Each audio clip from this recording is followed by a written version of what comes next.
Are you guys sweating as well, or is it just? Are you hot? No, I'm just nervous. Y'all not hot? Oh. Hey, Hispanic guys say Y'all not hungry? y'all not hot? We're talking about to get into. Hey, so we got this joke in the black community Y'all where, already like, when we want something, we actually ask the other person if they want it or if they haven't done it. So, for example, if you was hot, then you would ask all of us like, "Yo, y'all not hot? Y'all hot?" Instead of directly being. Instead of just being like, "Hey, Can we turn that? Yeah. But if it's too much AC, No, I'm actually nervous. know what I'm saying? If it's too much AC, then you'd be like, "Y'all not cold? I'm not cold on this. Y'all cold?" That means turn the AC down. Got you. If people at your house and the party over, but they still lingering around, what y'all about to get into? That means get out my house. Or you show up and you hungry, you be like, y'all already ate. Right. Okay, good to know. Y'all order food yet? Wait, did you guys order? Yeah. What's going on, everybody? Have the unicorns galloped off? 1% down payment loans, good or bad? We got the DMV real estate report, the real estate hot or not. Then we're going to jump into the comment section. Welcome to the Real Estate Wire, folks. What's going on, everybody? I'm Dan the Realtor. Coach Marcus. And today we got a special guest. We got Tony V. What's going on, bro? It's me, Tony V. Toot, toot. Toot, What's up, guys? Do you do on Everything. every time you? That's my branding, yeah. It's me, Tony V. Is that like an automatic text message that comes from? Because every time I text you, it goes. No, that's me texting. And No it's so way. funny. Every time that you text me, I'm actually on my phone. So it's like instant. It does seem that way, but no. You always on your phone Actually, every time I text you? It's for some reason, every time you It's text because me. we're connected, bro. That's what I'm saying. We're I was connected. actually looking at the podcast where you had done, the video that you're in the convertible. And I was like, oh, I gotta reach out to my man. And then you texted me. I was like, all right, let's do it. Yeah. And I was like, and I'm free today because we had a closing that was supposed to happen earlier. That's I tight, was like, man. perfect timing. So I'm we're not gonna get- joking. I'm not joking. We're going to get real deep into your business, man, and ask you a whole bunch of questions. And we got a bunch of topics. But first, we're going to get into the first real estate headline. Yes, sir. Wait, what do I do with my hands again? Just keep your hands in front of your face. Like, Just be cool. You straight. Yeah.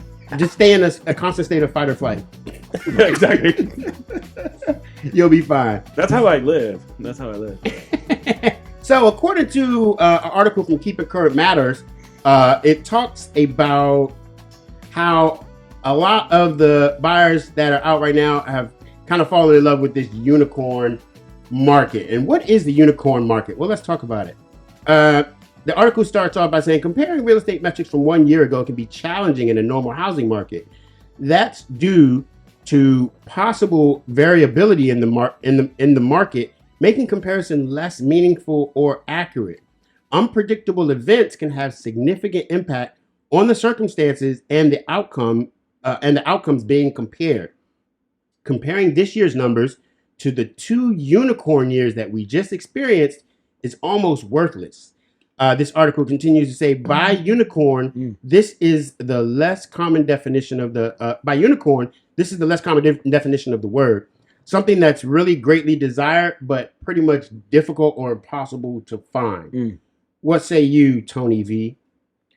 Yeah, I agree. I mean, the reality is, I don't have the statistics, but I was on a call yesterday with Maryland Association of Realtors, and we were referencing how the low inventory. So yeah, and they keep on doing the same thing where they're comparing it to last year, which I don't think you can do, or the last couple years. You know what I mean? So, I mean, I think that's so. This article talks about something that's greatly desired. The pandemic profoundly changed the real estate market over the last few years.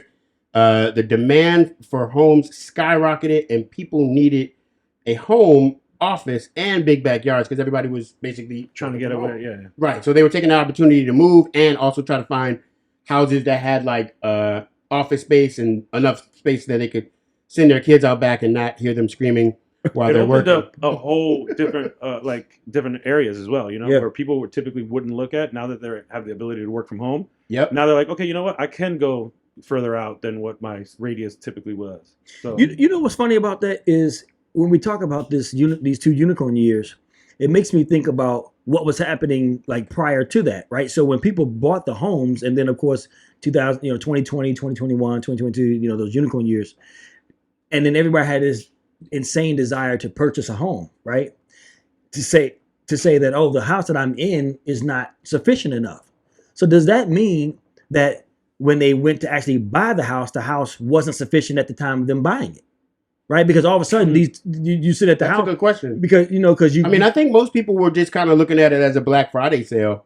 Correct, because the cost of money was so cheap. I mean, the interest rates were phenomenal. It's like, wait a second, I have some capital potentially in my house, right? Or I've been saving up and I got this influx that I received, from all the different stimuluses and everything. I want to be able to purchase. I have the opportunity to look at different areas, and the cost of money is so affordable. Like it makes no sense not to do it, right? Right. So Yeah. that perpetuated what we're into right now with that low inventory. And that's exactly, I think, where we are in this market right now, especially like just the conversations that I have with, my different buyers and things like that. And then just people in the streets. It's kind of like, when you get that first hit of, a new drug, right? And you get that euphoric high. And then every single thing that you do after that is to try and chase that first high, right? And so, most of the people came of home buying age over the last 2 years, 2 or 3 years. And so the market got so addicted to this 2%, infusion of cash into the market. Plus they were giving everybody EIDLs and PPP loans. And so people were flush with cash, with cheap money. And it was done intentionally because they wanted to stimulate the market. Let me ask you this though, Tony. Let's get real for a second. What do you think? Why do you think the Federal Reserve waited so long to kind of put the brakes on the interest rates and start creeping them back up, as opposed to like incrementally creeping them up? Why do you think they waited so long? What was Did they though? I mean, I feel like they said that they were going to do it, and they've been doing it, consistently. And for us in our industry, obviously, we didn't want that to transpire. And every time you're like, okay, it's starting to be okay, please don't do it again, and they did it again. You know what I mean? Yeah. Because I deal a lot with first-time home buyers, and it's challenging for them because with that market that we were speaking of a couple years ago, you had a lot of cash-heavy folks, and some people just were getting into it, and it's a really big shock when you're coming into purchasing a house, and it's like, okay, I got the funds that I need for my down payment. Can we negotiate the closing costs? Like, that's not going to happen. Yeah. Okay, this is right in the price point. Yeah, that's not going to sell for that price, And so we became kind of like motivational speakers and coaches because it's like, okay, let me educate you on the process, but let me let you know that we're also in a hyper market where it's not going to be what it was before. Right. So yes, you may have the ability to qualify.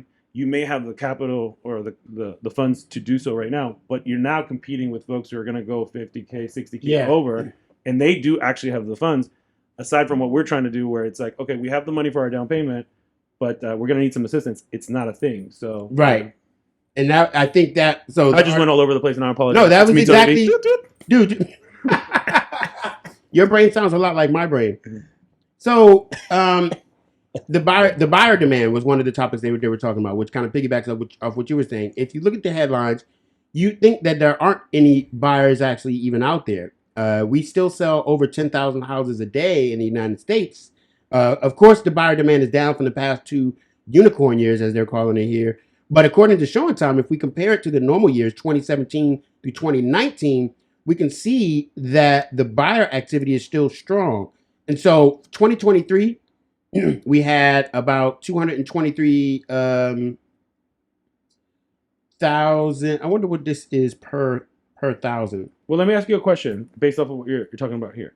We're all in the market, right? We're all attempting, to service our clients. So do you feel that buyer demand is down?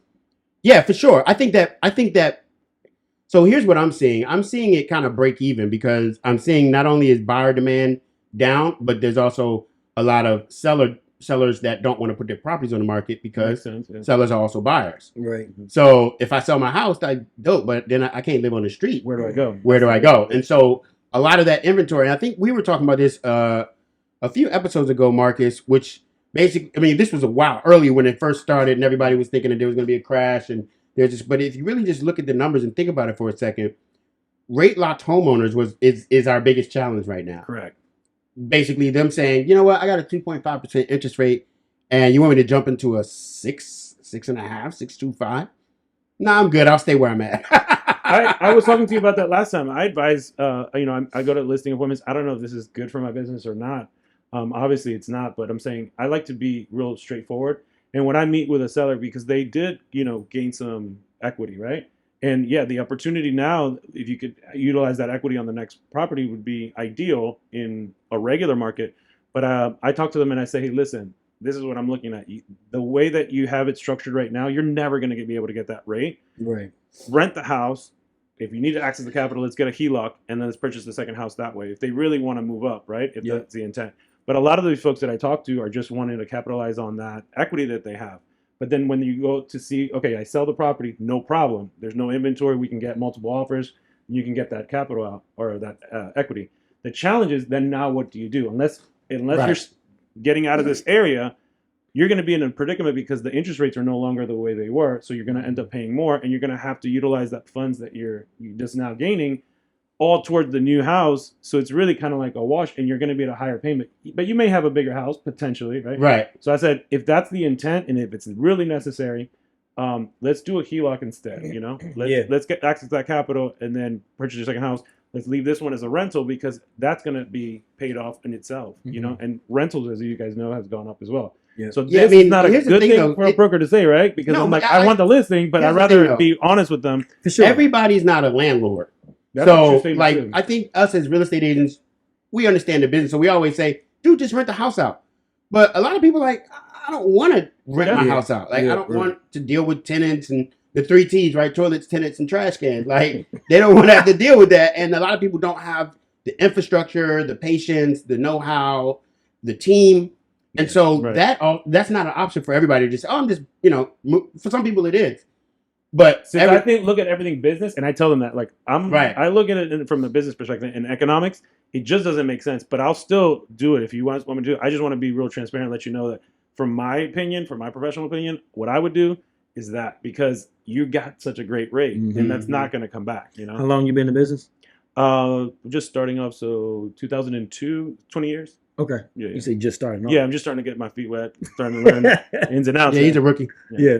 And the fact that you are honest about it, I mean, you're like, look, like these are the numbers, these are the facts, but but you can't just kind of sway a person into wanting to do what you want them to do for the commission. You got to do the right thing by the client.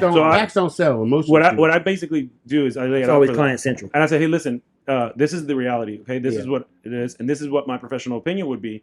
I still would help you. I still would do it. And there has been some folks that take me up on it and like, yeah, let's go for it. I don't really care. I really want to be able to move to XYZ. And I'm like, all right, let's do it.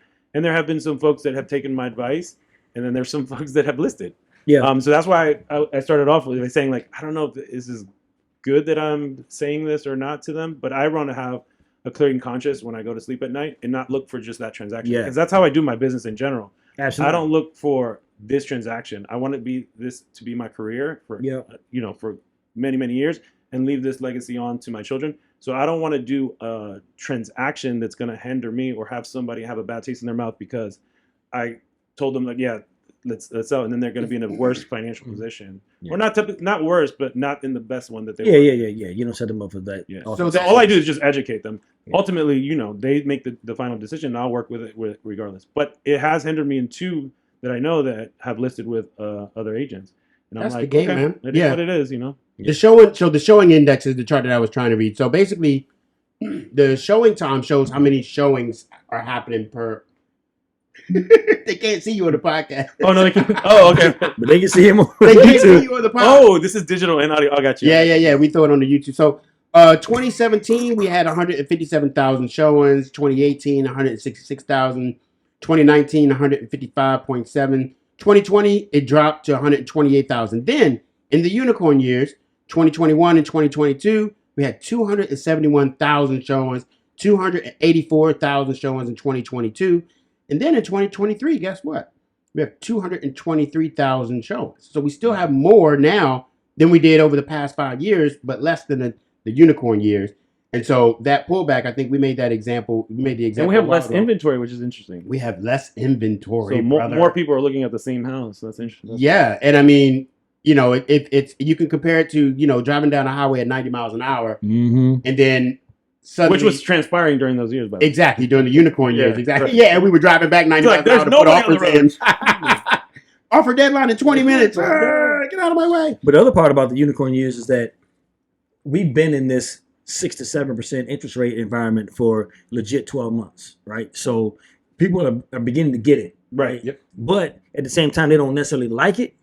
And I think the ones that do get it, that may not necessarily like it, are still being influenced emotionally by those that are around them that did take advantage of the 2 and 3%. Because like it's a huge and it's hard. Like when we talk about like our jobs as realtors and lenders is not just to be able to show homes, write contracts, put them in the right loan, make sure everything goes smoothly as a team, but it's also about emotional management, some counseling, some perspective change and things like that.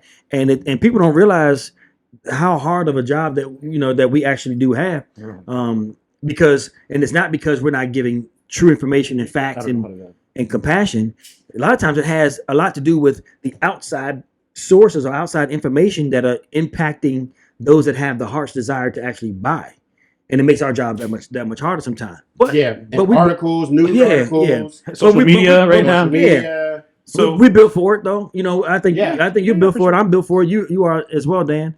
And there's so many social media gurus that live in an apartment that have never invested. And I tell clients all the time, like you got to vet these guys. Like look them up. Like I'll check their stats because it's great to be online, and demonstrate something that you're not. And they're doing it for click. Make their money selling courses. They make money teaching you how to make money. By the way, my new course, no, I'm just kidding. Yeah, by the way, thinking about our new course coming out, no. Our home buying course, wholesaling course. But I want to piggyback off what you're saying because there's a couple things I want to unpack there. Number one, I deal a lot with my Hispanic community, and this has been an issue even before all what's going on currently, where they will listen to a family member, a friend, and take it as truth, right? And they may not be able to articulate, why they were able to get that deal, what they got the deal. You can't compare the market that transpired in 2008 to now, or 2013 getting a short sale and being able to negotiate all these terms to this market. It's like, well, my friend got, really? When did your friend purchase? Right. And then you start breaking it down. It's like, wait, first of all, that's not the kind of loan that they utilize at all. So you're already in the different bucket. And second of all, the market was completely different. At that time, it was the reverse. There was not enough buyers for all the properties that were on it. You can't compare that to what we're currently going to. But when I was saying earlier about becoming like a coach and like a motivator, the reason I was saying that was because, one, you got to do what we just talked about. But more importantly, you're starting off and you're putting in an offer. And, it always kind of starts off a little bit like, no, I want this, I want that, I want the other. Then you lose that. Okay, then you start getting a little more, okay, let's remove this. Okay, to the point where you get to like a really solid offer, but you still don't win. And that's when you become a motivator. Listen, and I'm a big advocate for this. I tell this to all my clients. Your house is out there. We just have to find it. That's for sure. And the more important thing is when it's for you, and no one's going to be able to take it away. I just said that 2 weeks ago. One thing me and Mark has been working on a lot, especially educating our buyers, has been backing your way into your sales price. So one error that I see a lot of home buyers making these days is they're looking at let's use an example, what $500,000 used to get you 2 years ago. Because $500,000 2 years ago would cost you what? $2,500 a month, maybe at a 2 or 3% interest rate. Right. It was very. Now $2,500, now $500,000 probably going somewhere around 38, maybe 4, depending on your credit and the interest rate. Would that be around there? Here we go. I mean, somewhere.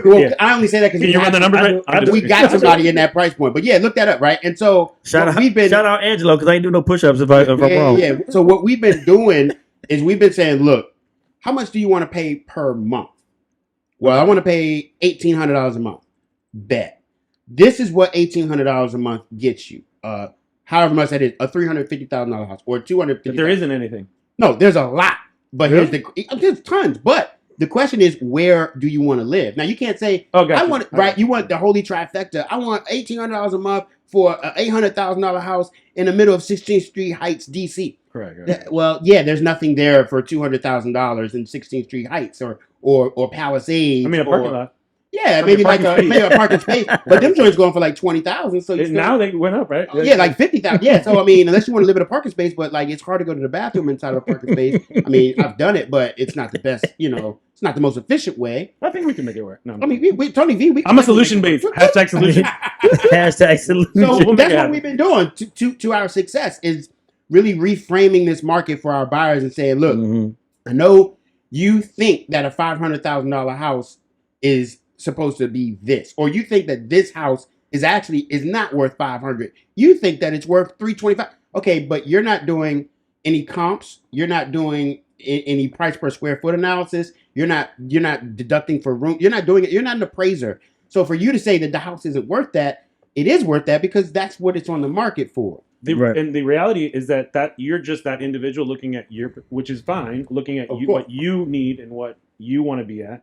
But there's other folks that are looking at it differently, right? And so when we're in the market that we're in, where there's very little inventory and there's multiple buyers, someone else might look at it differently. And so we also have to educate them on that and say, hey, listen, I get it, and I want to find you what you're asking for. Unfortunately, right now, when we're in our parameters, I don't see it. Yeah, and so I mean, we can either expand the parameters, exactly, or further out. We got to change our perspective of our expectations of what we're looking for. Now, let me just tell y'all, at 3%, $500,000 property or $500,000 loan going to run you with principal, interest, taxes, and insurance and an HOA right on $2,700 a month for a $300,000 house. $500,000 loan. Ooh, back in the day, at 3%, run you about $2,700 give or take, because we don't know what the taxes or insurance, and we also haven't figured principal and it just raw. So we haven't factored in mortgage insurance either.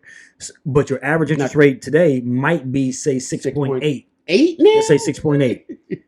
Now, I've been able to get some clients with better credit, like low sixes, but the average at 500,000 for sure. At 500, that 6 turns into what? At 6.8, that payment turns it to almost $3,900. 3,900. Now, this is the way we do it. We're in line. Yeah, we're about right. 3,900. Now, this is how we do. How we've been doing it, Marcus. Right? We say, how much can you afford per month? I can afford $2,500 a month. Hard stop because I still got to pay my bills and eat and all that. So then we run it backwards. We say, all right, what is $2,500 at 6.8? And then how much house can you afford on that? Now we're at 32, so that's like, watch this, 300,000. So that's a $300,000 house. That's where you at. So you either say, look, I'm a buy. I have so many, but there's not $300,000. There's tons of $300,000. So check this out. If you go to Waldorf, if you go up north to Baltimore, if you go to Olney, the interest rates doubling almost cut your sales price or price point in half. Yeah. Correct. Yeah. Yep. That's nuts. I mean, but here's the thing.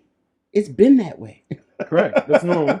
We had the 2 unicorn years, the crack years. I'll call them that. Right. That's everybody tying it right back in. That's the New Jack City. Yeah. And we keep they keep on referring back to it. It's like it's not going to happen. Another thing that I don't know if you guys are experiencing, but we experienced. Well, then I'm just going to wait for the market to crash. Okay, I say, let me ask you this. This house at one point sold for $125,000 here in Silver Spring. Do you believe that it's ever going to get to that 120? No, it's growing up. It maybe not going to grow up as much as it's been doing it recently, but I don't see it going backwards. I don't see it ever getting back to the. Yeah, I mean, the question is, I think that kind of leads into the coach's corner here, which is leading into 1% down payment loans, which a lot of people now, and I want to hear what you got to talk about on the 1% down payment loans, because I think, like you said, Tony V, a lot of people are holding this lottery ticket, waiting for the market to crash. Meanwhile, transactions are happening. 10,000 transactions a day are happening. People buying real estate, selling real estate, and establishing wealth, jumping on the train.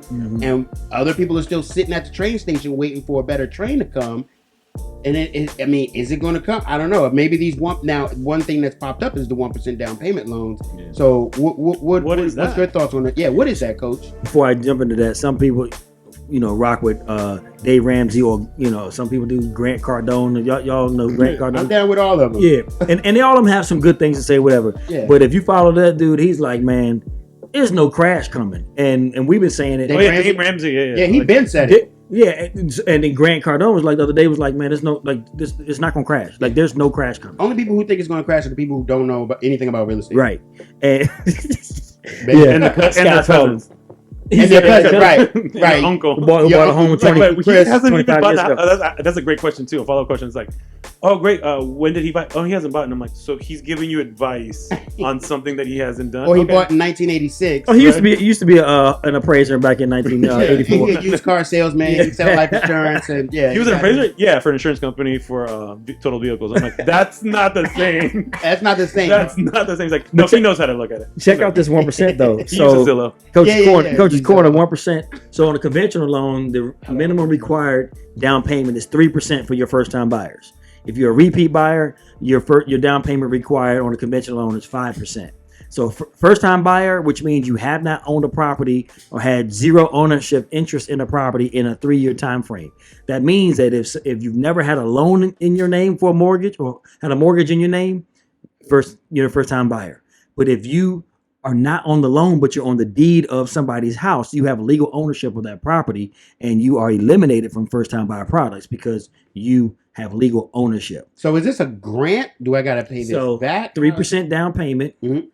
2% of it is a grant that you never have to pay back. Never have to pay back. And then the 1% forever ever. Wait, what 1%.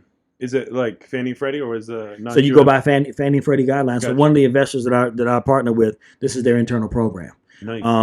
Wait, your audience? I'm sorry to cut you off. Is your audience like what's your audience? Is it consumer or is it we like, the real industry? estate wire squad? So we talking to buyers, sellers, investors, people who looking to up their real estate portfolio. Yeah. People who looking to get into the flip game, who looking to buy, sell, and invest. Was that too technical to ask Fannie Freddie? Would they understand that? Okay. But well, they would not. They might understand Fannie in the Freddie, but DMV, like our people are local, like Right. in the DMV. So is this conventional? Is it? it's a FHA? conventional loan, so it's backed by So what's Fannie my credit Mae, gotta be? Fannie Mae and Freddie Mac. What you think it's got to be? I'm going to guess 620? 640. 620. Hey, What are the ratios? Meaning your debt Debt to income ratio. So your maximum debt to income ratio follows Fannie and Freddie guidelines, so it's which is capped out at 50%. So of course, if you've got a lower credit score, then you want to have a lower debt ratio because the risk becomes too great, right?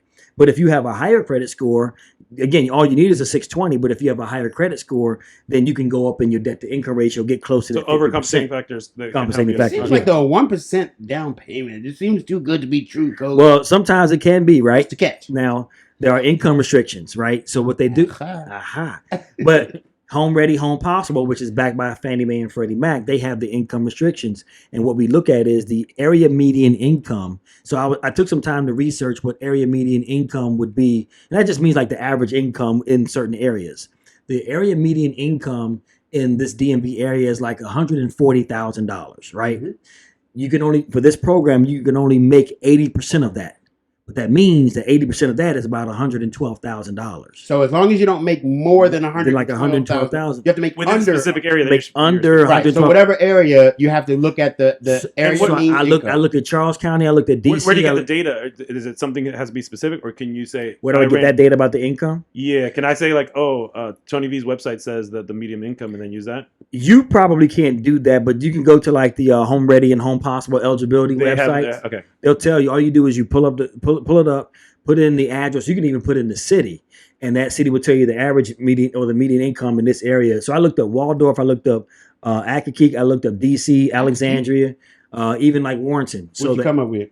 $140,000. Okay, 80% of that is $112,000. So if you're in the Prince George's, Montgomery, Fairfax, Charles County, like, you know what I'm saying, like in this DMV area, your income maximum is $112,000 for this program. Now, here's the thing that, and it's on 1-unit properties only. You got to occupy the property as your primary residence, but not only do you have the debt ratio restriction, which every loan program has, you have the income restriction. But here's the thing that a lot of people are not telling. When you're advertising this mortgage product, they look at it, they say, we're going to give you a 2% grant or the lesser of $4,000, right? So keep going. So check this out. You like that? Yeah, thank you. So check this out. 3% down payment is on a $200,000 property is $6,000. Mm-hmm. That person needs to pay $6,000. I'm going to cover 2% of that on the grant. That's the $4,000. They pay the $2,000, and they come 2 plus. So the max of the grant is $4,000. $4,000 or 2%, whichever is lower. What? Oh wait, what? That's weak. It's not weak. Why it's not weak? That's weak. Because Always fine print. so the thing, right, it's the fine print. Yeah. But here's the thing: you're selling homes in Baltimore, you're selling homes in other places that may have a little bit lower, and it's a nationwide available program. So you find, okay, well, I'm a first time buyer. We're already looking at interest rates. Maybe you're not going to be able to afford a $600,000 property anyway. So you're bringing it down, and we'll give you So a grant. let's say 400,000. 3% is 12,000. 3 is 12. So you're only getting 8. No, you can get Because- 4 But you're getting 4 off, so you got to bring 8. because 2% of 400,000 is $8,000. Right. So you got to bring 8. No, you got to bring 4 because the program was not going to give you 2%. They're not going to give you $8,000. It's going to give you the maximum of $4,000. Right. So So 2% or $4,000, whichever is lower.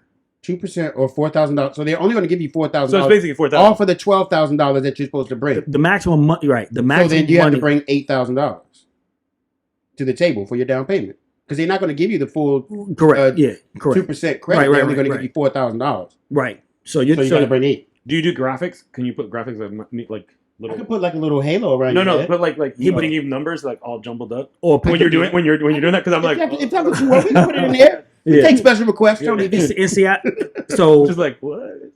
So UWM is who I partner with. This is a United Wholesale Mortgage Program. We came out with it, and then Rocket came out with it, and then Rocket we were sweeten the pot, and then Rocket, it's this back and forth thing. Right. I mean, that's the beauty of capitalism. It's the competitiveness in the market.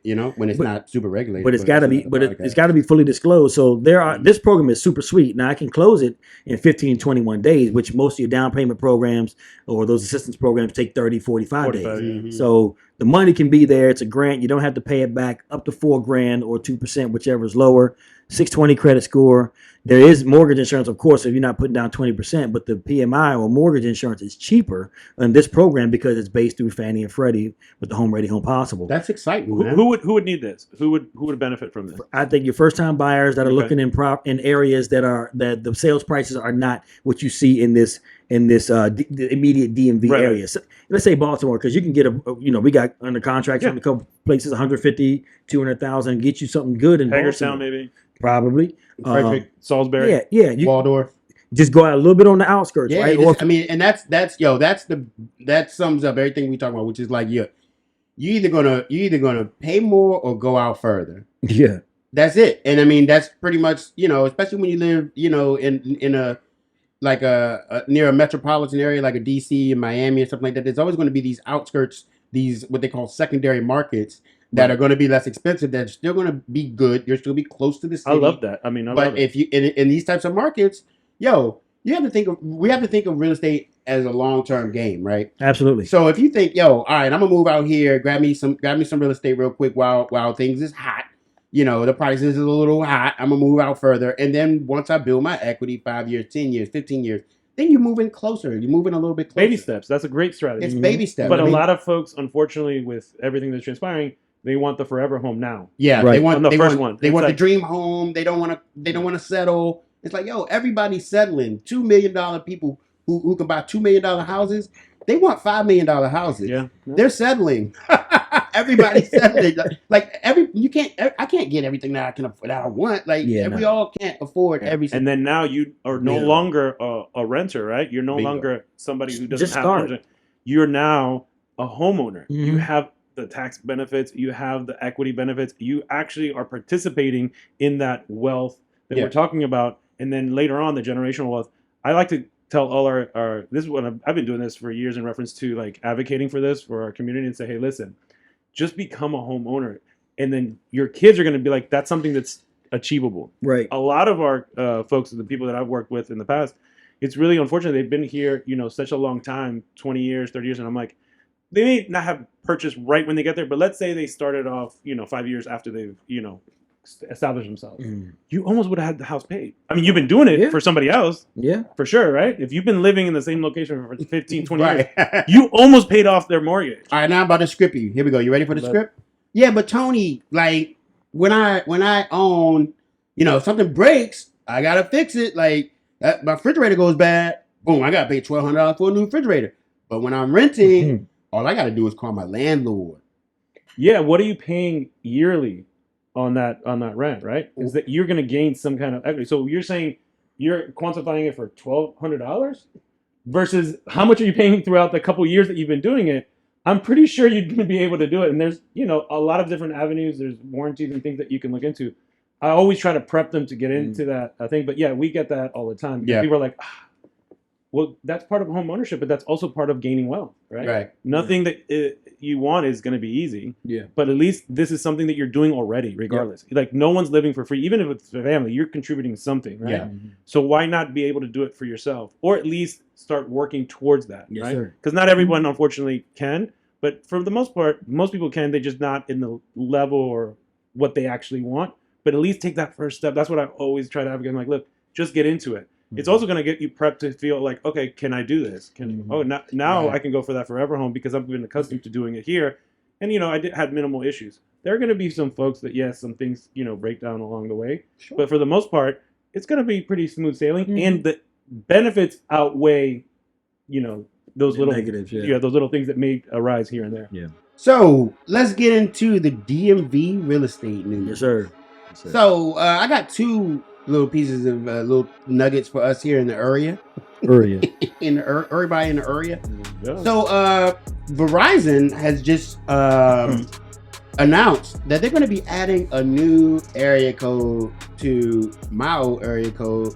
The 240 and the 301 area codes are now getting a new area code. I'd love to hear you guys' comments at the bottom for what you think about this new area code they're about to add. The area code is 227. They got to have Marlon Gibbs on the commercial, Right? Regina King and Hal Jackson. That is nice. 227, baby. They That's know- the Switching new over. area code. Who came? I don't know who came up with that. That's a good question. I would like to know. It was AI. It was. You think it was AI? No, I don't Probably know. was I have no AI. idea how they actually come up Speaking with of AI, I did my first Instagram and social media post and used AI. I typed in what I wanted it to be, the over idea, What you and use, it came up with a script. ChatGPT? It was inside of this program Right. program that I had. I just typed it in and it came back. And it was dope. Show me how to do that afterwards, because I need to. I want to be participant in AI. It's and I don't crazy. know. We downloaded it that day, and I started. Oh, the ChatGPT? The ChatGPT, remember? Yeah, yeah. And, I'm I'm not afraid- even real. I'm an AI. I'm an AI generated bot right now. Did you know that? I'm afraid to do I'm it. actually- kind of. I'm sitting in the house. Yeah, I know. It's a hologram. That's a, He's I'm a in the house He's a watching. hologram. Like, I'm glitching. That's a glitch. But let me ask you this: was the show 227 based in the DM? Nah, where was 227 I based? don't know. If anybody Ask knows the where Google 227 was based, I feel like it was like New York or Chicago. or Chicago, something. maybe, right? Had to have been somewhere where they had those like Row houses, stairs. like brownstone Yeah, and those stuff? row Yeah. houses. Like that. It seems like the same steps that they had Sesame Street on, but that was It was the same. that was the largest part of confusion of my childhood. was two. Where's Big Bird coming out? Was Where's my man? 227 and Sesame Street filmed on the same set? I thought it was the same. It definitely looks It like does look like it As in a retrospect, kid. right? But we don't remember. I don't. What my kids told me something about that effect where you think something, but the Mandela effect. the Mandela effect. And I'm Yeah, like, that's nothing. That's just some TikTok garbage, googly got nonsense. yeah. I mean, it's possible though. I mean, anything's possible in a world of infinite possibilities. The next Ooh, little I got deep. bit of news nugget here that I got. This article came from Urban Turf, and then we're going to get into the. it was based in DC. It was No, DC? that's hilarious. Right It there. says 227 files allows the people in the middle class apartment building 227 Lexington Place was a numerical address in which the sitcom's name come from. Oh, that's Southwest. Northeast, Washington, D.C. Show There's my was DC knowledge. show was centered around Mary Jenkins, a nosy, tart-tongued but loving housewife. Tart tone. Wow. That is hilarious. That was Maybe original. someone was like, "Hey, can we get the 227?" Where's 227 Lexington Place? I'm gonna find out what the area median income is of 227 Yeah, Lexington check it Place. To see if So there's a new bill that just came out. This bill is a piece of legislation introduced in the House of Representatives earlier this year that has one goal: increasing the number of homes on the market. This is called the More Homes on the Market Act, and it was introduced in March by Representative Jimmy Panetta from California, if that makes any relevance to anybody. What up, Jimmy? And Mike, what up, Jimmy? And Mike Kelly. The bill would increase the sales gain tax exclusion to $500,000 for single filers and $1 million for joint filers, in the hopes that this change would persuade prospective sellers to put their homes up for sale. Currently, single homeowners who sell their homes can only exclude $250,000 profit from the capital gains, while joint can exclude $500,000. So they're basically the bill includes a provision for financial assistance for homeowners who sell their houses that need to relocate. So they're trying to introduce these legislations that are basically going to entice people to sell their houses. Well, possibly, right? The folks that are going to net that type of equity. Right. So I'm not sure what. I mean, it makes sense he's in Cali, but okay. I like the intent, I guess. Yeah. I mean, more legislation than our real estate. That's what we love. Yeah. Keep jumping in the real estate market, government. We appreciate all you've done low these many years. Yeah. I mean, I think the bill is it's an effort. I think that you know to try to make things more less stagnant. I think they're trying to like increase people's desire to like get up off of their properties, and then that'll put more properties on the market, and thereby reduce some of the multiple offer situations that we've been running into.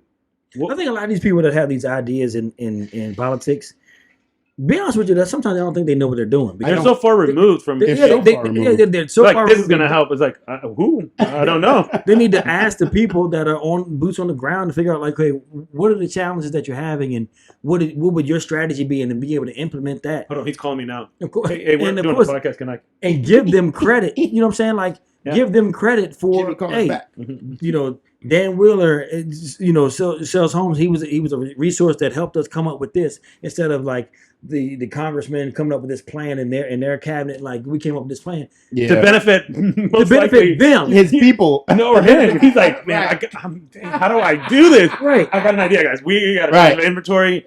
I think we up it up, and then he's like, high fiving his wife. He's like, we got it. I got an idea. Yeah. Let's exempt $500,000 from our capital gains tax. Yeah. Good idea, honey.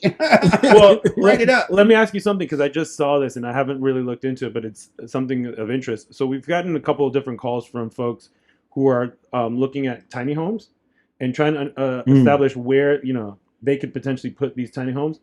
And you know how when you talk, I got some land for you. So all of a Started sudden, getting advertisements for it. I started getting all these things popping up, but apparently Lennar is doing it in Texas, where they I have saw that. like these. It's like a community of tiny homes What for do you think about 125,000. I was like, whoa, I like that idea. You like that? I do, because let's say that you're priced out, because that is an issue that we're having, right? We have folks that are qualifying and they're not getting the raises necessary, and the prices continue to go. And I have this conversation all the time with my staff. I'm like, there's this gap that's being created, and it keeps on happening. And then I don't know if you guys have dealt with it, but there's a lot of hedge funds that are coming into our market over here, and they're purchasing properties. These properties will never come back on the market. Mm-hmm. They're going to be eternal rentals forever. And I'm like, this continues to have this gap. And unfortunately, even if you put 4 or 5 people on, you're still not going to be at the level where you're going to be able to purchase. So maybe this is an entryway idea. I don't know. I was just thinking. I don't hate it, but I think it's kind of a gateway to low-income housing.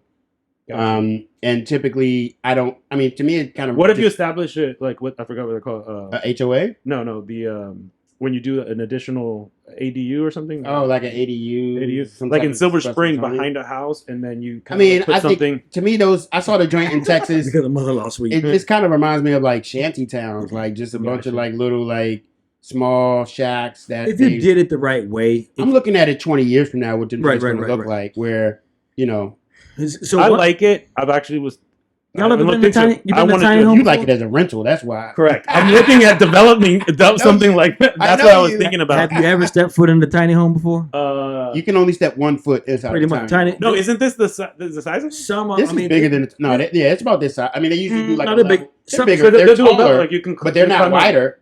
They're not necessarily. They're like this. It's just they can be wider than this. But like you would have like a kitchen, a little living space. The kitchen would be like right there. Yeah, right there. And then they would have like upstairs, and then they would have the bed. I just want to say this: tiny homes are meant for tiny people, right? That's a whole movement, bro. That's not the tiny people movement. I'm saying like, and I'm not again. Well, I was looking at you like you were looking at me when you said that. Dead in my eye. But here's the deal: like, because when I go in, like I'm like this the whole time. I'm like kind of like trying to. Now I'm only. No, we're not gonna get into it. I'm 6 feet, right? I'm, What you about to say? I'm 6 feet, right? So And how much? don't worry about it. 227. I'm 227. 227. 227. But what I'm saying is like walking up the steps. The steps were about as wide as his laptop, and then like the ceiling is like you got to kind of duck. It just it's And then what's it's the equity? Like how are they going to build I don't equity? know. I mean, So and think- most of them so come on don't- wheels. So hear it out. Some of Think them. about that market, right? The folks that are interested in these types of things is because they don't want debt.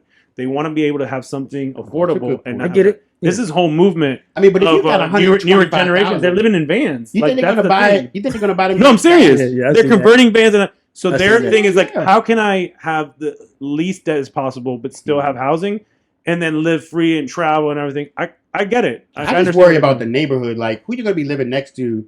a whole like- bunch of those little. A bunch of people that can only afford $125,000 houses. Not to say that that's a bad thing. And that's good why we have these conversations, because I didn't think your perspective. I'm thinking like school zones, like, okay, the taxes that's going to go for that school, the school's going to be less funded because it's going to be less taxes, which means it's probably going to be another tiered system where, you know, your zip code is going to determine where you go to school and thereby your education and the quality of teachers that are going to be at that school. So I'm just like $125,000 shanty town. Like, I mean, it's cool in I think in principle. Yeah. So my train of thought was, I don't know, man. I have a office that we just opened in Virginia, and I'm doing one on the Eastern Shore. My intent when I saw this was to create a second home environment or a vacation home environment, and that's really what the conversations that I'm having with these folks. So I have a client who's looking for a second home. They want to be near the water, but they also don't want to, extend themselves way on. So the original conversation that we were having was this individual was looking for just a plot of land. And the plot of land is really involved. And I was explaining to her, look, it's not as easy. I know the pricing is really nice, right? For land, like to for build land, for permanent land. yeah. And that looks attractive. But for you to actually create something on that land is really costly. And a lot of people thinking, oh, I'm going to buy the land, for $60,000 or $80,000, so I can build the house and it's going to be really affordable. But the reality to get something on there is time consuming and costly. So when we were going through that, then I started. We were talking. She's like, "Well, can we do a tiny home or a mobile home?" It's like, "Well, from my understanding, in this county, they have to be in a specific zone for mobile homes. Now, tiny homes, let me find out." And then when we were having that conversation, I started seeing this stuff, and that's what popped up. So what my train of thought was, "Whoa, wait a second! I can see a lot of people have some capital. They don't have a vehicle to invest. The stock market's not doing the best, but they would like a house, but that's not the best move for them right now. Yeah. What if we can create like a little community of second homes on the Eastern Shore where people I could invest in this and then I can use it as my summer home or Airbnb it out. You know what I mean? That was my train of thought. I wasn't thinking You're an investor. Now I was thinking about that. Like, so I've been having this conversation for years with my wife and some other developers. And we talk about the land and all that I have. And Yeah, he got like 150 acres of land out in West Virginia. yeah. Nice. So Let's do so something. we've been talking about like she wants to build a tiny home community, but have each house have like a different theme on it, I right? told you better sell that And- joint to Walmart, man. So Not there's a bad Walmart idea. 20 minutes away. No, Amazon or something. Yeah. But here's the other piece. Like y'all talking about the school system and these other things. If you find that areas in land in certain areas are already zoned residential, and you could, let's say they were going to put up 10 townhomes, right, or however many single family homes, then an investor can come in and buy that. And if tiny homes are allowed, you can put that tiny home community in that space that was normally allotted for these single families or townhomes. I've seen it done. There's a community down in Georgia somewhere. I forget the name of it, but it's Black owned, and they built it. They had investors. But these tiny homes are not regular tiny homes. They're like 2 levels. It's almost like 1 or 2 container homes, which is also another dope idea. Yeah, I've seen them too. I love those. But you can do it, and I think it's probably like 25 homes in this area, and it's got the walking paths. It's amazing. You can look it up on social media, but it can be done. And you can do it. I like it. I'm not opposed to it. You But gotta I find actually out didn't how. think about the schooling and the taxes and all that stuff. That's actually interesting to kind of elaborate and see what Yeah. the studies look like. Let's look into that community and find out. Send it Let's to do me it. because Yep. I'm curious as to see what transpired there or how they're Yeah. kind of overcoming those obstacles. Did they think that through? I'm sure they had to, Yeah, right? yeah. So interesting. Another thing is, here's the thing: when it's happening more and more, right? Because the pricing gap, people are thinking like, oh, let me just buy some land that have the ability instead of putting in a down payment. I'll hold it and eventually I'll build on it. That process is really lengthy. That process is not as easy. Yeah, as construction what the it's- permit process. Oh my gosh, yeah. I mean, we've done it. I love to do it. It's really hard to do it in our market right now, but when I tell people, like, if you have the tolerance and the time to go through this process, and maybe not even be able to do it, because that's the other thing. Just because you have the vision and things seem to be like in order, the county at any point could stop you. Wow. You know what I mean? When you do the feasibility study and then you keep on going and you impact fees, there's so much involved that people don't understand. Even if the land is flat, even if the land is like cleared up, you still have to excavate. You still have to do a lot of things. You can go permits, and the county can put a stop on it. The other thing is with yours, so we got to figure out what the well and septic is going to look like, because running water and public sewer to even minimal things. I mean, you can subsidize it and you can pay it throughout the years, but it's not as easy as what people think. But it should be. But it just isn't right now. Yeah, you can do compost toilets and things like that. Like in Puerto Rico, you do it. Yeah. You get it. You can make it happen. Yeah, there's always a way to make something happen. But it's gonna be like, how much you willing to pay and how much time you willing to spend. How much money you got? Yeah, exactly. You guys know what an impact fee is, right? A what? An impact fee? I don't know what county. Okay, the counties have, and that's how they generate money for schools and stuff like that. So you can have raw land, or what we call infill. So house, land, house, right? So clearly, it's the houses have been in the community, and there's some land. You're like, oh, perfect. I can buy there, and I can make my thing. For you to break ground, that's an impact fee. And in Montgomery County, it was like, I don't want to misquote it. It was like 50 something. It starts like 58, depending on what you're doing. And that cost is just goes to the county. That's not benefiting you in any way. It's just a fee that you're paying for that. I don't want to get some county upset with me. Cat bureaucrat. But I'll send it to you guys. Sitting at a desk.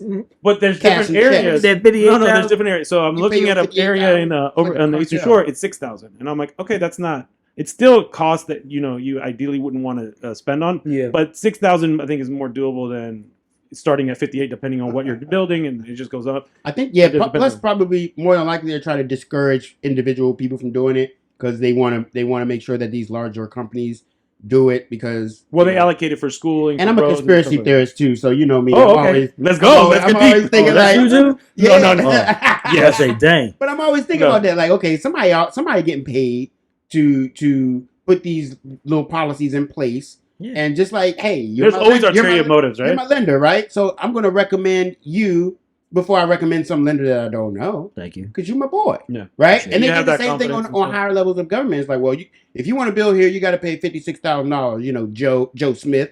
I don't know that's the amount. I'll send it out to you. But some exorbitant amount. Like around that. It starts up there. But it's a cost prohibitive amount intentionally because they know that the big boys play with the big boys. And if you're a little guy, you got to pay. Well, think about this. Like, we'll use that same scenario, right? She didn't have that in her train of thought. And it was like, what? I didn't know that. And I was like, yeah, you have to do a feasibility study. We have to perk the land. So there's all this additional cost. Most folks, just like when a seller is potentially interviewing for agents, are like, okay, I owe this much. If I sell my house this much, I get this much. No, it doesn't work that way. There's a lot more involved in reference to what you actually net. And the same thing with the construction part. If you're looking at, land or infill, I always, and that same conversation that I had with her, I said, listen, I learned the hard way. What I would advise you, if this is something that you want to do, because there's typically two reasons why someone's interested in it. One, because of the cost. They're thinking, okay, this is an easier way for me to get into home ownership. Or two, they want something very custom and they don't want to go the cookie cutter route. So depending on where they're at with that, I said, if you really want something custom, maybe this is something that we can explore, but just understand that it's going to be a long process. If it's cost, let me break it down to you. Let me let you know that it's not as simple as that, what you're thinking. Let me buy the land and then save up a little bit more and then find a builder to do it. Yeah. It's a little bit more involved, but not to say that it can't be done. So once I have that conversation, a lot of times they're like, oh, no, well, I just wanted to, buy a nice house. And okay, let's do this, I said. Yeah.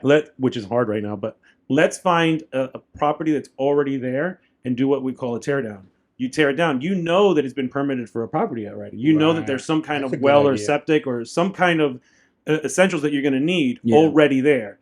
And it's a lot more cost effective for us to purchase it, even if we purchase it at a higher price point than the land, tear the house down, and then start constructing, because the permitting is going to be a lot easier and you already know that something was there at some point.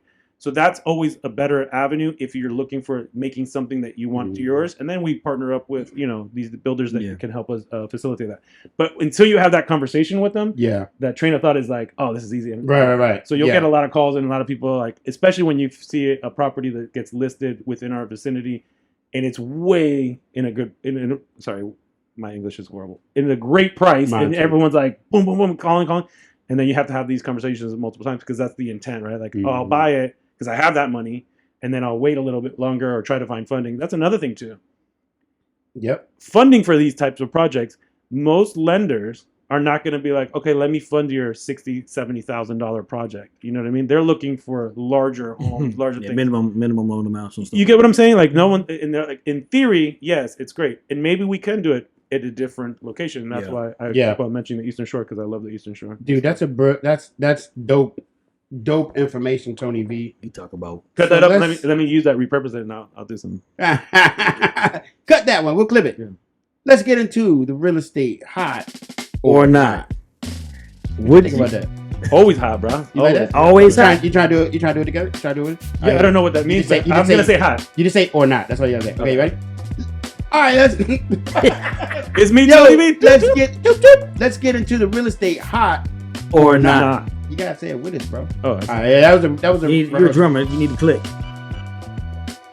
Let's get into the real estate hot or not. Yeah, there we go. All right, what you got, Coach? One got to go. I know we're early. One got to go. Thanksgiving edition.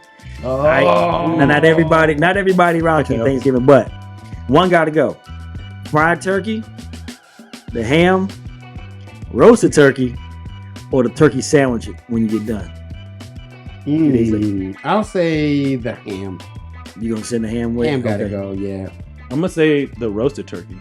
Okay. Roasted? Yeah. Roasted turkey. I ain't about it. I love ham. We do you like dark meat or white meat? Both. Both. No, you gotta. It's one or the other. No, I do. I like that. Impossible.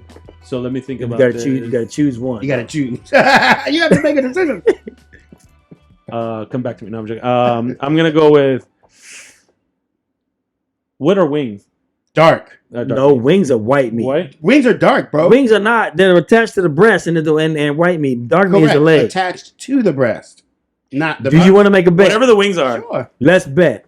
Yeah. What do you want? 25 push-ups. 25 push-ups. Are wings here live in person? I say wings are white meat. Hit the Google. I'm saying wings are dark meat.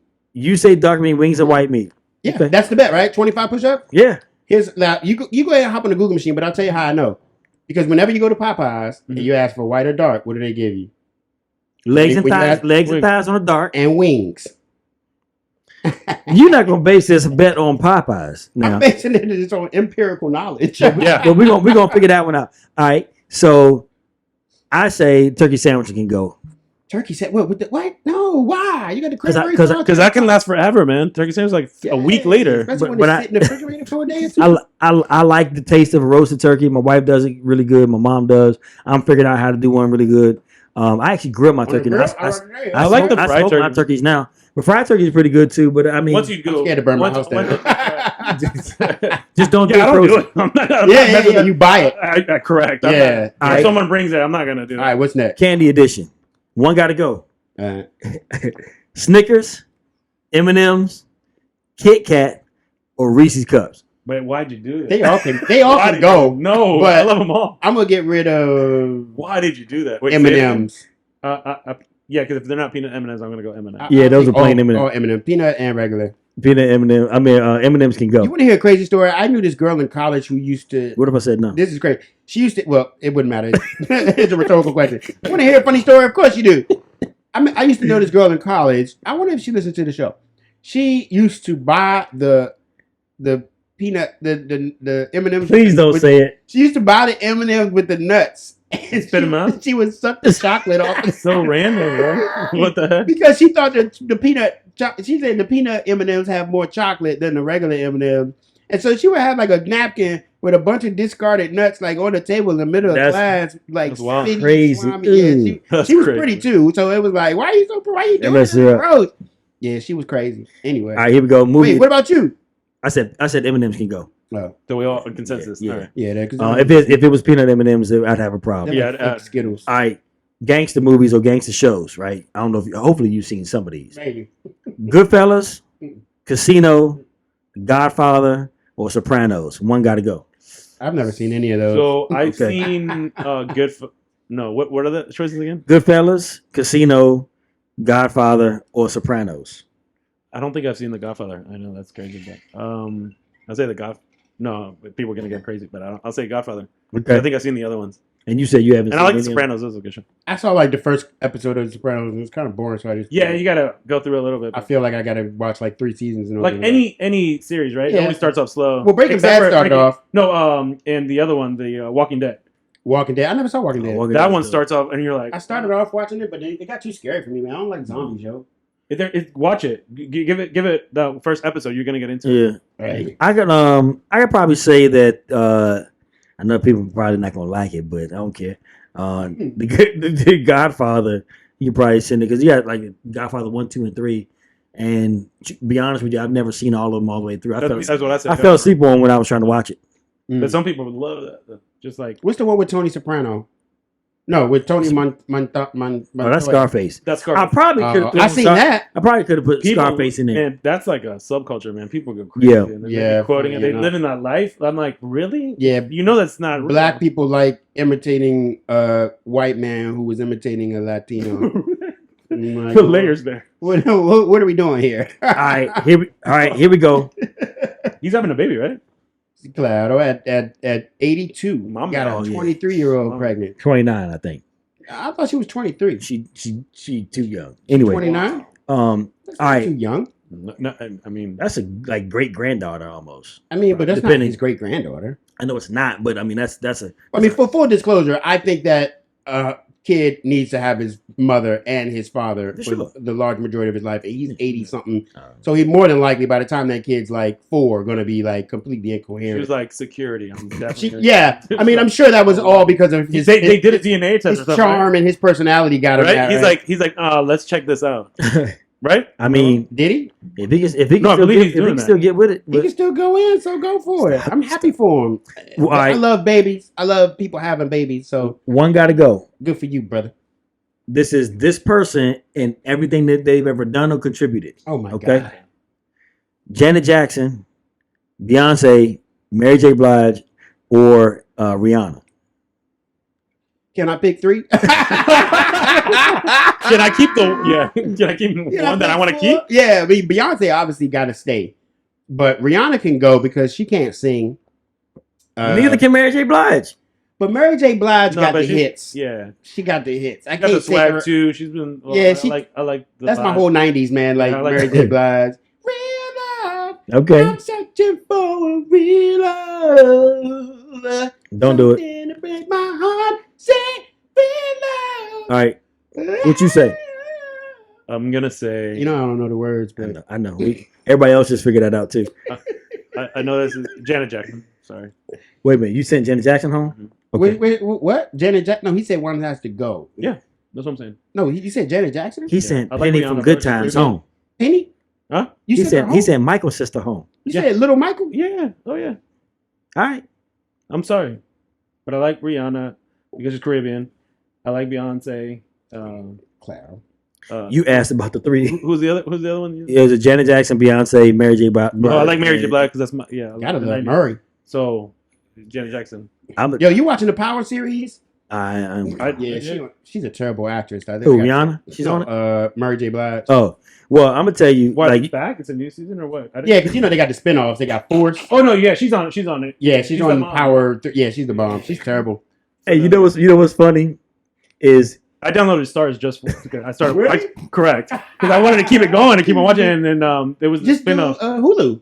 Hulu I got did everything. up to the point where it was done, and then the new one with the son. I forgot what it's called. Tariq Power Power. Volume 2. Something. Yeah, 3? that it had to go through Stars. They got Power, Force, because they basically Yeah. jocking off of I have 50 Cent is basically going off of the 48 Laws of Power, that book. Oh, So, okay. yeah, that's by Robert Greene, and so he's building his own. Force is which one with the white guy? Force is with the white guy with Tommy. Gotcha, yeah. I So watched and that. there's also a book called Power versus Force, which Oh is wow. well, I would say, you know what's funny is he is like you, right? If will y'all he be like interrupting people? bro, what? Oh my bad. I'm No, sorry. no, And no, that's no, how I live too. But see, here's the thing: for us, it's like natural. We're just natural. Right, interrupters, I'm so so it's sorry. I sit there like I was like, oh, the whole Nah, you Just look at me. Just look at me. Be like, like, Tony, let me ask you a question. No, I'm joking. I'm gonna cut you off. I'm gonna cut you off. That joint is so funny. I'm sitting there like watching it happen, and I'm like, yo, this is so crazy. The two that's what I on was the telling road. you when you were outlining, giving the outline. I'm like, hey, I'm gonna mess it up for you because What was I'm the all question? over You the said place. you had to ask a question or something like that. Yeah.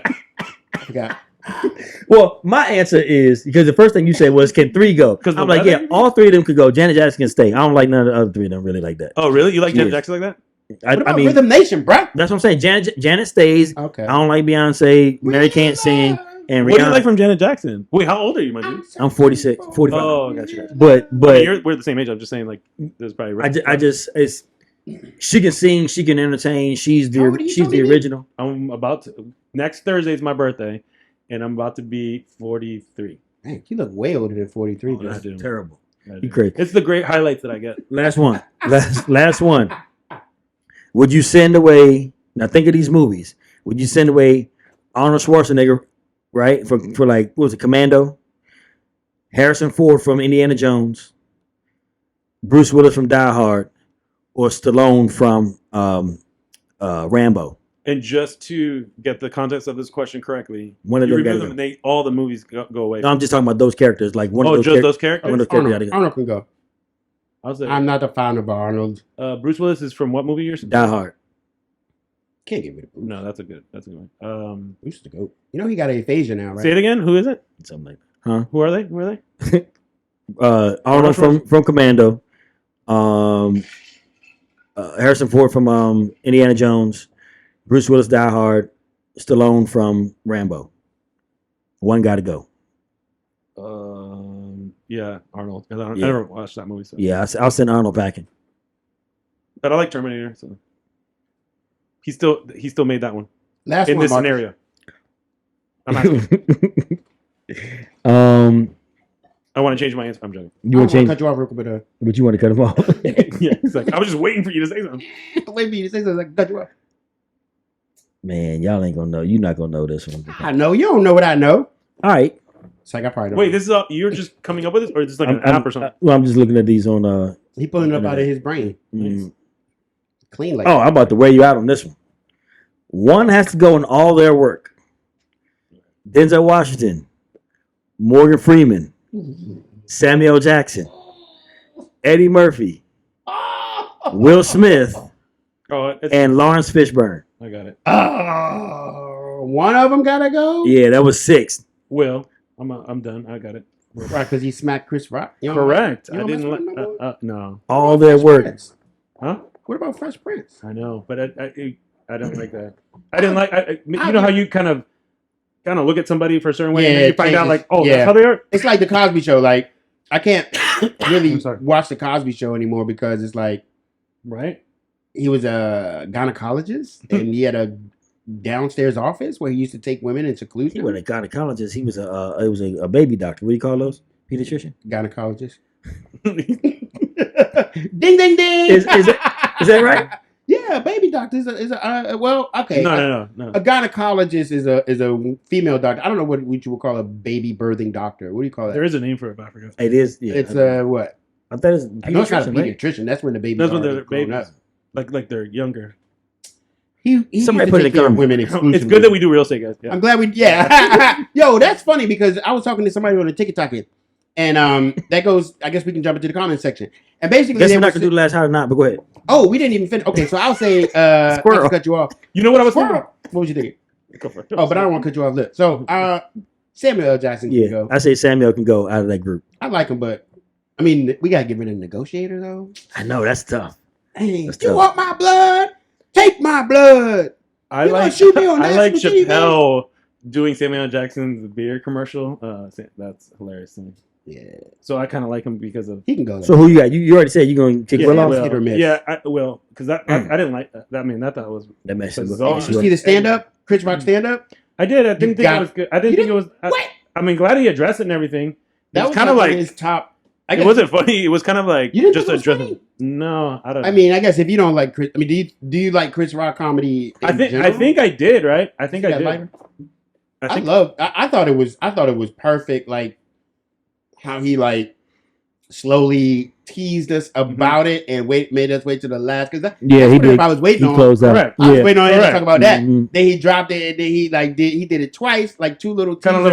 little teaser, like yeah. And then at the end, he just blew him up like Mhm. bam. It's like yo, you can't smack no comedian. He gonna drone on you. Like what you Right.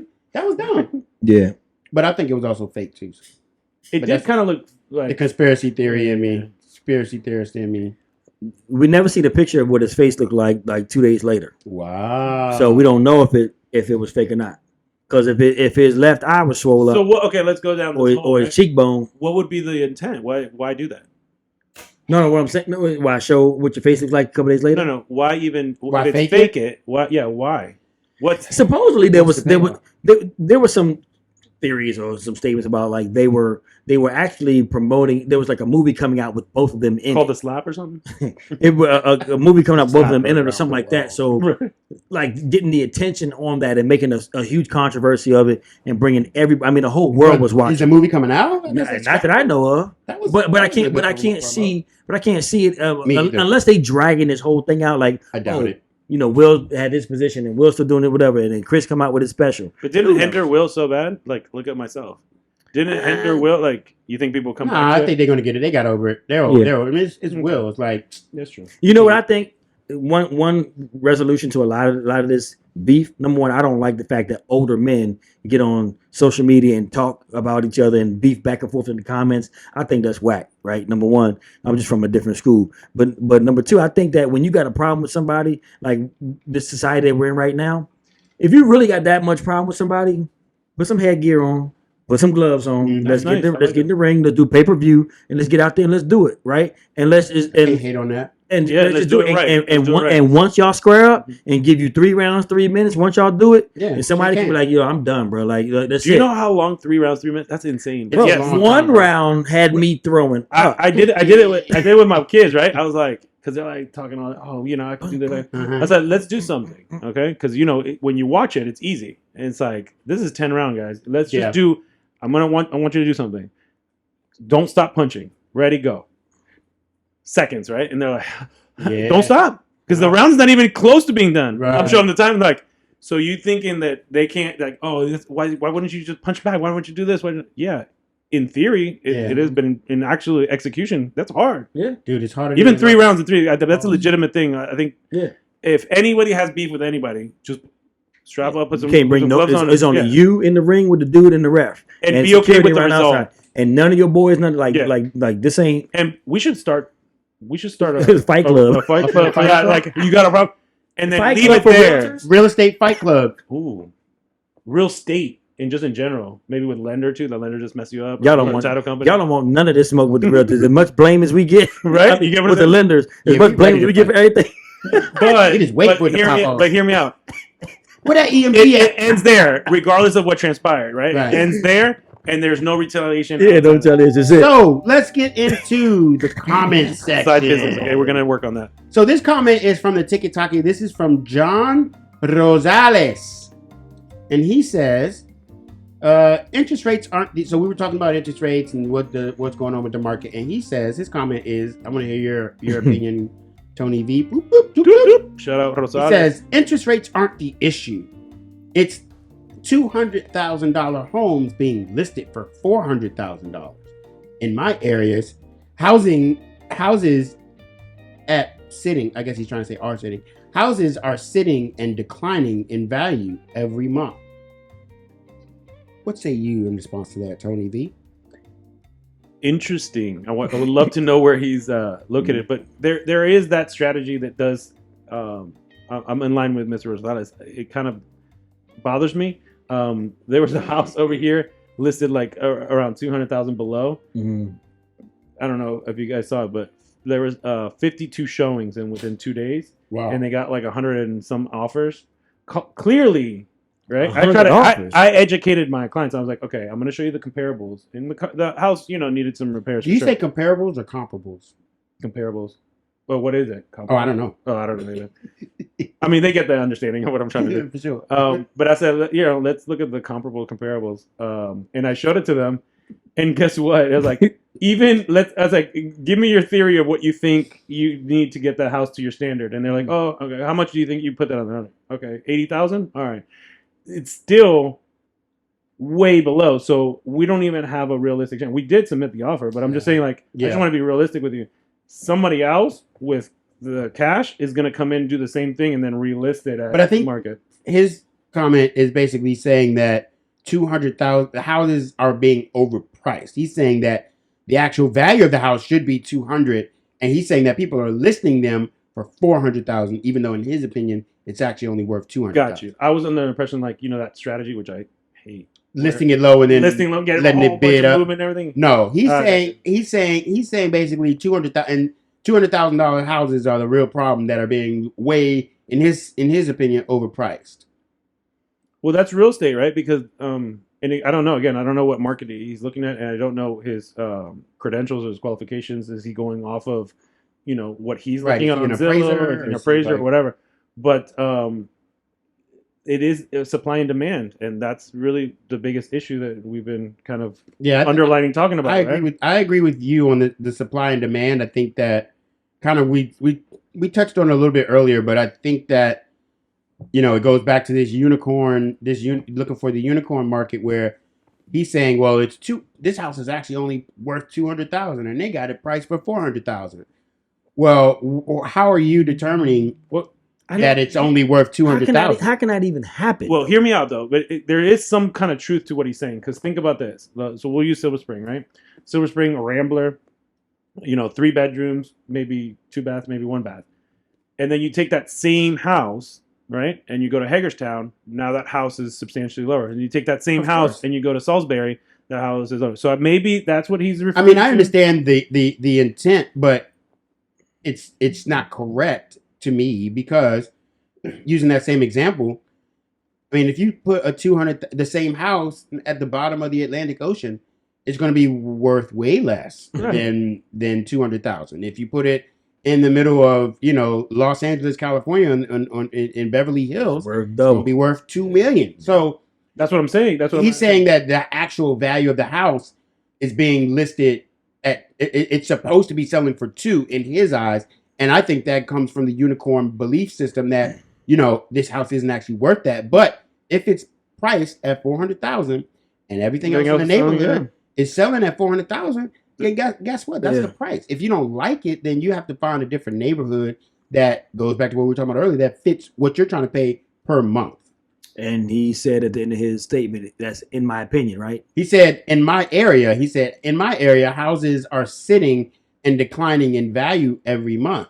And I guarantee, I don't know your area, I don't know your market, but real estate is hyper local. Yeah, correct. But I guarantee in your area there are houses selling that are selling appropriately and that are not declining in value. I mean, that's a huge disparity too. So that's kind of like a loaded question without having more information. Because I think he's exaggerating a little bit. Yeah, because that's a huge disparity. And for somebody to come, like, let's say that's the case, right? Someone is like, I want 400. Like, oh, okay, let's put it for 400. And everyone's selling for 200. I don't know. Yeah, okay. If you want to put it on for 400, go for it. But he also the market referencing something. Sorry, man. Yeah, no, you're exactly right. He's also referencing something like that they're reducing your price, and that's a lot of confusion out there too, right? When you're looking at these websites, and that's why you should always go to myvistaproperties.com. But if you're looking at these like marketing websites, Zillow, Redfin, it's me, Tony V, or any of us, no. Reach out to an actual agent, and an agent that knows, because I'm going all over the place. All right, let me finish the statement. Squirrel. When you're looking at his middle name is Daniel. These marketing websites, which Zillow and Redfin and all these other things, they're marketing websites. They're there to get you to click on a button so that they can sell the information to us, real estate professionals. The data might not be interpreted the way that you're thinking. So you're thinking, oh, this house has been sitting for a certain time, but it could have been under contract multiple times. They could have been negotiating. They could have been priced out. They could have been doing. There's a lot of variables in that. Right. Always reach out to a real estate professional and vet them. That's going back to what we were originally talking about, where they're getting advice from their cousin, their family member, their friends. It's so interesting that some people will take for truth anybody else that's not in the industry, a TikToker, a family member, or everything that we talk about. As long as it fits their belief system, and it sounds like something that they want to hear, then a real estate professional who's been doing it for 20 years is like, I don't know if what you're saying is true. Like, really? Yeah. Oh, you real estate agents just want to jack up the prices so you can get more commission. And that has nothing to do with it. 90% of the time, because we do want commission, we want the house to be priced appropriately, not higher than what it could possibly sell for. That is contraindicated to us getting paid. It doesn't make much sense. Not a bit. I think it goes to another point that you made, Tony V, is that Yo, we're what was the point you were making? So here's where I want to go with it.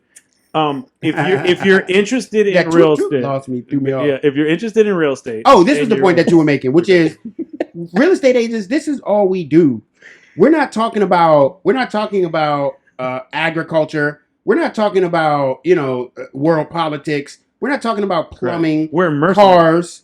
We if I'm sitting here telling you about a 1996 BMW Z3, and I don't know anything about cars, so I'm not going to sit here. I mean, I know a little bit, but not enough to like competently have at a car dealership and a body shop, but not as much as we know about real estate. Right, correct. So I'm like this. Yeah, of course we talk about real estate all the time. Of course we're saying, yo, you need to be buying right now if it works for your budget, because we're real estate agents. So say, oh, you're always saying it's a good time to buy. It literally is. It literally is a good time to buy all the time, depending on your budget and the strategy that you're going to employ in the particular market that you're in. Yeah. So if you're saying it's a bad time to buy right now, why do you think that? If you can only afford, like we said in the beginning, $1,800 a month, then $1,800 a month is your budget. So maybe you say, well, I can't get a huge $5 million house at $1,800 a month. Well, no. I want to give an example, but it's going to be too long. But hear me out. Think about the folks that bought 2 years ago and they thought it was a bad time. And look at the equity they're sitting in, right? Bro. Exactly what I'm saying. It was a terrible time to buy 2 years ago. I could get real deep with these conversations, but I have two likely clients, the same qualifications, looking within the same vicinity. No, because I'll forget. Looking within the same vicinity. About that. Yeah, I'm like, don't forget that to say that. In the same area, one of them decided that no, I'm not gonna buy. I'm gonna wait for this to crash. And guess what? Now they're priced out. They can't. Yep. The other person actually has equity. Yep. And they call me like thankful. They're like, thank you so much, for encouraging me to do this. I cannot believe how much my house increased. And it's irrelevant because she's not going to use it. But I'm just saying, she got into it. Where the other guy now, we're not looking for a cosigner, and he qualifies for much less. 2 years ago, bro, everybody would say, "Oh, it's a terrible time to buy. Don't buy anything." But it was a good time. And really, in my opinion, it was a terrible time to buy last 2 years. Only because the pricing was great, but the experience was horrible because we had to wear masks. Yeah. It was 80 degrees. People was tripping. They wouldn't let you take your mask off. I got buyers 15 seconds to show because there were so many people. It was a line standing outside the door. And I got buyers that I work with who I've never seen their face. When they took their mask, I'm like, oh my God. Like, oh, that's you run into them somewhere else and it's like now? Like, why are you looking at me like that? Those eyes look so. Can you go like this? Can you just what up, George? Like, you know what I'm saying? So it was a terrible time to buy 2 years ago when, you had to submit 30 offers, 17 competitive. So what are we comparing it to? The fact that you can walk in and out of a house, get closing cost credit, get down payment assistance programs, and possibly negotiate on your home inspection. You get a full home inspection. Mm-hmm. What do you mean it's a terrible time to buy? Because it's a little bit. It's always a good time to buy for somebody. So just identify what's good for you. Exactly. You got to buy when what you want pops on the market. Yes. Buy it when what you like shows up. Mm-hmm. Buy it. If it's more expensive than you thought, then buy something cheaper. But you got to buy within your price range. Yes, sir. Yes, sir. This is my other finger crossed. Please, I try to tell everybody this, regardless if you're going to work with us, like the group here, or whatever.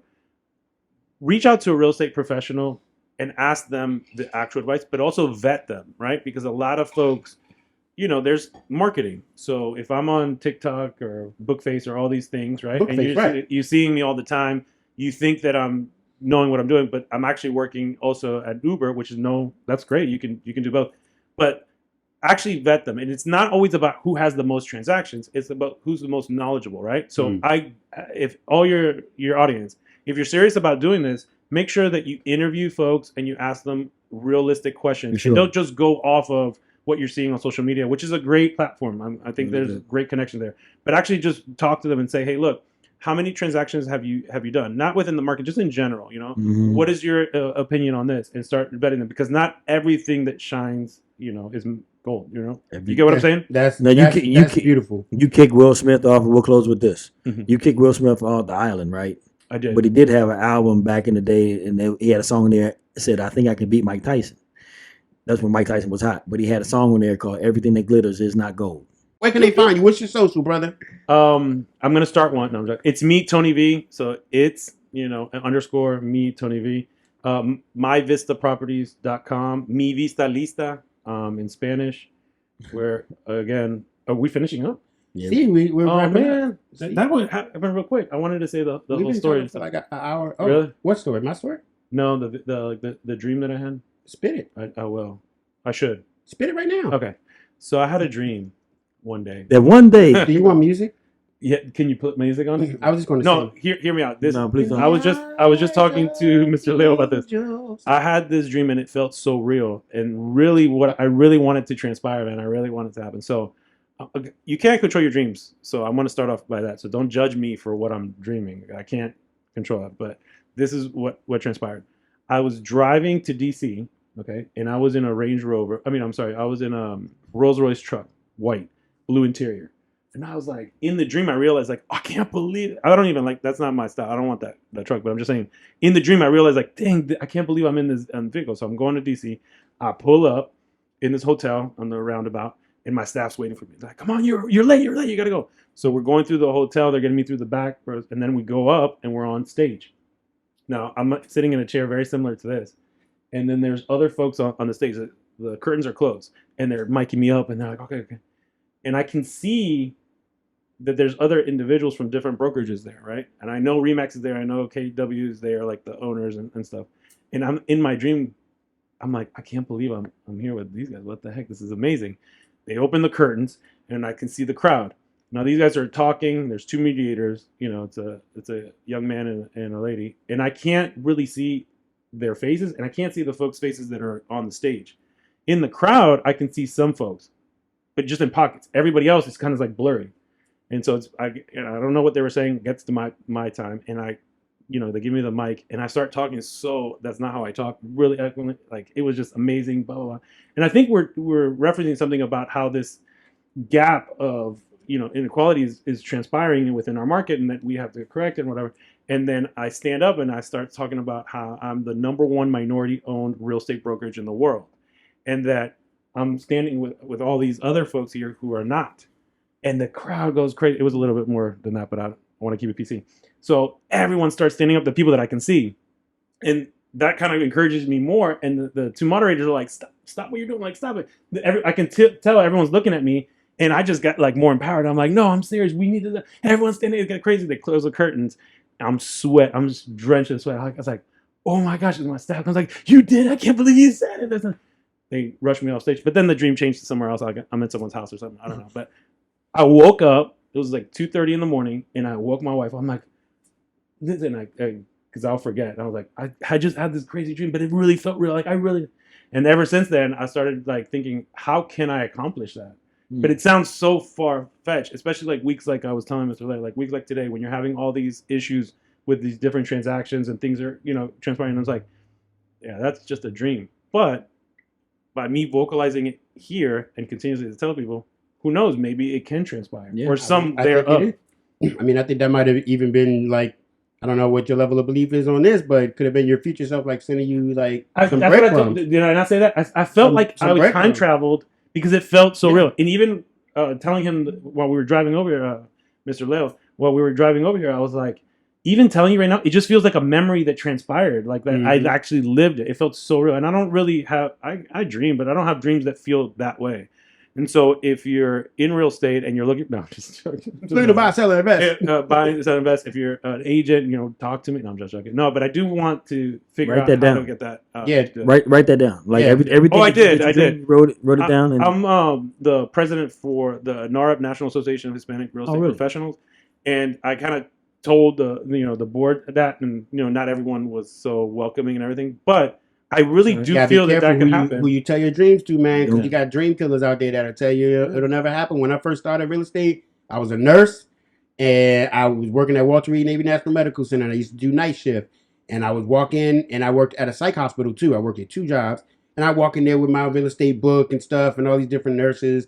I had dreads and everything, so they thought I was just like a joke. They're like, okay, I see you trying to do real estate, but you need to check on your patients, da-da-da. And I was like, okay, bet. Get reading, because in the back of my mind, I'm like, you're going to eat those words. You're going to eat those words. And I kept studying. The industry, too. What happened? Was it during the pandemic? It just wasn't enough money for me, quite frankly. Gotcha. I'm just like, I know. I looked at the trajectory of the nurses. Yeah, it's capped. It's not like... It's capped. Yeah. It's a very physically intense. And once I started getting more into like money, rich dad, poor dad philosophy. I was like, do I want to work for money the rest of my life? Right. Or do I want to create something that generates me money where I can take off if I want to, or, in the next 20 years, be the only dad at the baseball game because all the other dads are at work and I get to coach the baseball team or whatever. I thought about that when I turned 30 and jumped into real estate. But there were people that were trying to kill that dream. And so what I realized is, don't share your dreams with everybody. Yeah. If you don't think that they're going to encourage you and bring light, like your dream, to me doesn't seem like a dream. To me, it seems like your next logical step. Like, I already see you on stage talking to a whole bunch of people. A big I'm just crowd. trying to speak it into existence. Like, I think I think it does it for people on our level. Like, of course, like somebody who doesn't have the vision that you have, for them that seems like something that they need to try to squash because it makes them feel inferior because they don't have those aspirations like you, and so they want to bring yours down to their level. But what we know is when we hang out with higher level achievers, Correct. those dreams that might be small Or for them. like-minded. They'll be like, oh, good, Yeah. because nobody who's in a better position than you is going to crap on your dream. Right. Only people who are going to crap on your dream are people who don't even have that type of that level of vision. Right. When should you stop attempting to be a rapper? What's the age?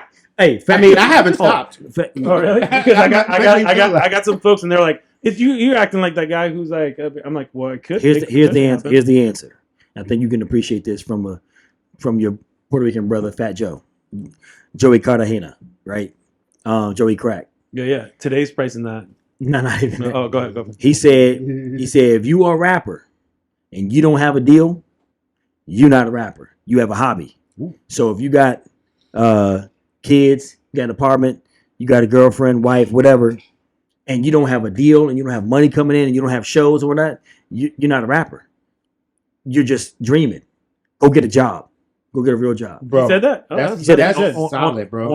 On his Instagram, because he did it's some. like this. I think one of the biggest flaws that we have, and we go on, but this will be in the bonus section here. But I think one of the biggest flaws we have in our society is the myth that you have to do what you love, and you have to try to make money doing what you love. So if you're a basket weaver, then that's what you should pursue and try to be a professional basket weaver. Which, okay, I might like making pot holders. But if that joint ain't paying your bills and it's not taking care of your kids, then maybe you need to find. And this is Ain't no maybe. This was a part of my decision when I switched to real estate, which was let me find the highest income producing activity that I can do, and then I'm going to fall in love with that. Because at the end of the day, I love comfort. I love being able to provide for my family. Fall in love with you. It doesn't have to be something that you're naturally like if you're a rapper and you're a really good rapper. Congratulations. But if you're not making any money off of it, like Marcus said, like Fat Joe said, it's just a hobby. And if your hobby ain't making you money and you still working at, Hardee's or whatever, trying to wait for your rap career to take off, one, either you need to go harder at what you're doing and create your own platform because there's lots of people, Toby and Wedge and Wege, like he started off on social rapping and now he's blown up because of his hustle, because of his grind. So if you're a rapper out there and you are waiting for somebody to give you a deal to bring manna from on high, maybe you need to increase your hustle. There's real estate agents out there like that too. So I got my license, so now I automatically get deals. Let's encompass what both of you guys are saying because I think you both have valid points. And the reality is this: okay, don't give up on it, but also don't just do that if you have other, commitments. I think there is time where you need to give up on certain because things. right now with the deal with I was just analyzing what he said, right? There's so many different mediums right now where guys can just go on and become huge and famous on social media. Yep. So maybe don't give up on it, but also figure out you got to produce maybe right you're now. Not good. But if you got other and going to our industry, I interview so many agents and I just keep it 100 with them. When I start hearing their intent, because a lot of our folks in our industry are here because they see all these, glamorous things and everything. They really don't understand that there's a lot more into it, that you can be lucrative. It can be successful. I mean, you can be successful. You got to pay your dues. But you got to go through it, right? Yep. And a lot of people just want it to be overnight. And it attracts this type of folk that just want it. They want to get to the top of the mountain and they don't see the mountain that's in front of them, right? Like, you got to climb it. Yeah. You're not going to just transpire from here to there.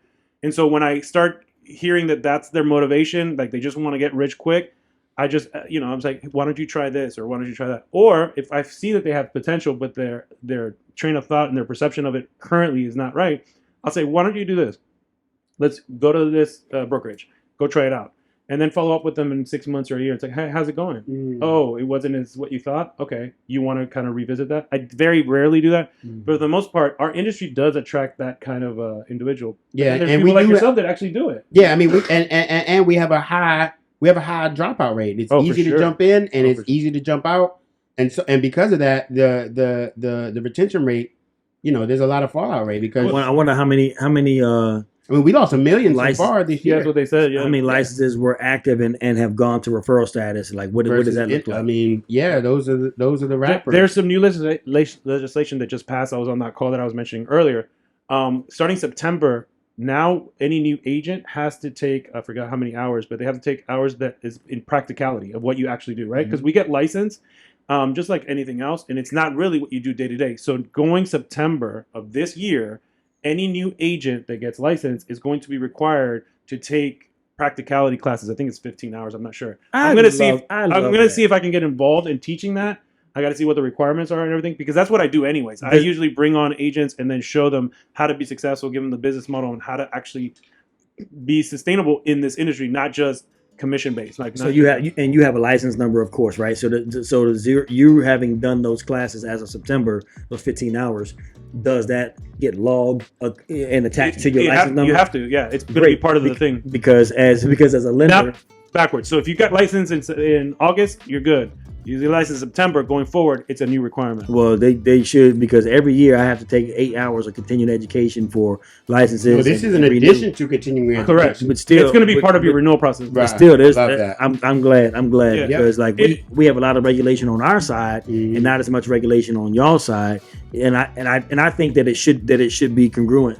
I think it's it's been a long time coming, because there's so many folks that get licensed and then they go to these discount brokerages where they're getting high splits but no one's training them, and then you have to interact with and kind of educate them to get the thing to go through, right? Because you don't want to disservice your client by being like, this guy doesn't know what I'm not going to. You know what I mean? Yeah. So this is, I think, is going to be good. I want to see how I can get involved so that I can benefit the community. Dude, thank you so much for jumping on, man. Really appreciate you. We've been trying to coordinate schedules, man. Yeah, no, thank you And guys. I really, This is really awesome. appreciate you. Really You good. brought so much value. It's to me, this. Tony V. Tony V. Where can My they Vista find you Properties. at, Coach Marcus? At Fields Mortgage Group, at Mortgage Coach Marcus on social media. And I'm Dan Wheeler, Sells Homes on all platforms. For all of us here at the Real Estate Wire, we are out. So.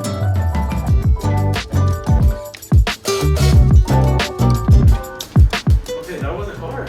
That's what she A lot of said. fun. Hey!